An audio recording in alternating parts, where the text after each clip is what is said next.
जय जगन्नाथ। नीलाचल निवासाय नित्याय परमात्मने बलभद्र सुभद्राभ्याम जगन्नाथाय ते नमः। एकदम जगन्नाथ मंदिर सामने सिंहद्वारे दाঁড়িয়ে আছে, दर्शन करें जगन्नाथ नीलचक्र। ভিতরে তো ক্যামেরা এলাও নেই, সেই জন্য আপনাদের জগন্নাথ দর্শন করাতে পারলাম না।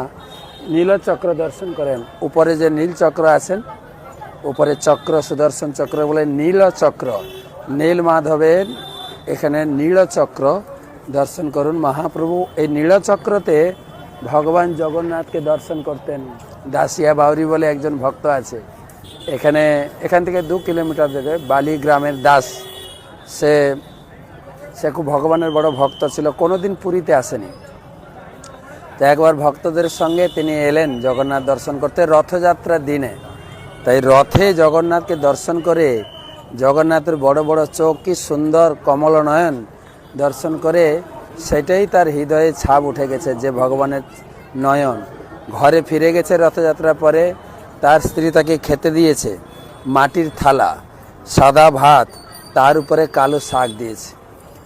আর সেটাই তার মনে পড়েছে, এই তো জগন্নাথের চোখ, সব জায়গায় জগন্নাথের চোখ দর্শন করছে।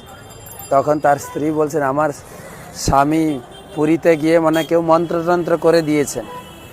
তারপরে গ্রামের যারা বর্ধিষ্ণু, যারা পণ্ডিত লোক, মুরব্বী, তাদেরকে ডাকা হলো যে দাসিয়া তোমাকে ভাতের থালা দেওয়া হচ্ছে, খাও না কেন? তো দাসিয়া বলছে, আমি কি করে খাবো, এটা তো ভগবানের চোখ, জগন্নাথের চোখ। তখন তারা উপলব্ধি করলো দাসিয়া তো পরম ভক্ত, সব জায়গায় জগন্নাথের চোখকে দর্শন করছে।